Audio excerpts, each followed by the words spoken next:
From dugyot tignan to yayamanin.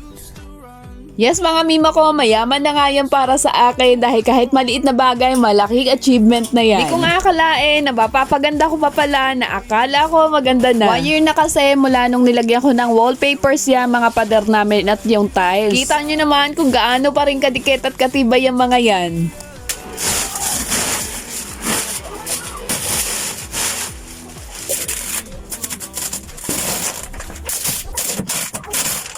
Ganyan nga kasi yung itsura niya bago ko siya lagyan ng mga wallpapers. Kita nyo naman, nakakadiri na talaga tignan. Sobrang kanumaan na nga kasi kahit anong kuskus o linis pa dyan ay wala talagang mangyari. At last year nga ay nauuso nga yung dikit-dikit kung saan-saan kahit hanggang ngayon para lang mapaganda yung bahay. Siyempre, alam mo naman tayo, sunod din sa uso para lang mapaganda at makamura na din. Pagkatapos ko nga tanggalin yung mga wallpapers ay naisipan ko nga kiskisin na muna to bago ko pinturahan. Para naman dumikit talaga ng husto yung ipipintura ko.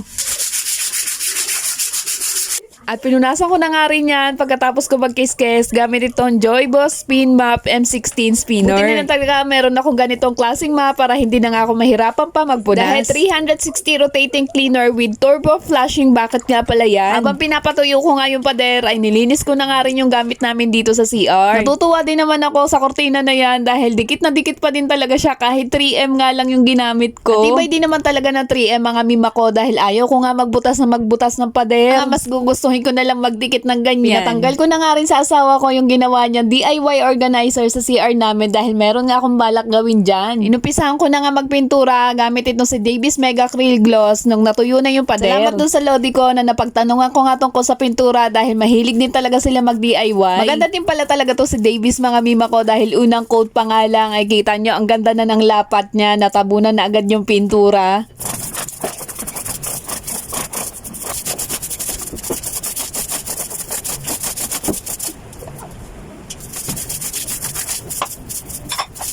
Sinunod ko na nga rin yung magkabilang pader dahil hindi naman ako nahirapan sa pintura na to. Ang dali lang naman kasi niya lumapa tapos odorless pa nga siya kaya nag-e-enjoy talaga ako sa pagpipintura. At ayan nga yung first coat mga mima ko at bibitinin ko nga muna kayo habang pinapatuyo ko yan. Sana abangan nyo ang part 2. Bye!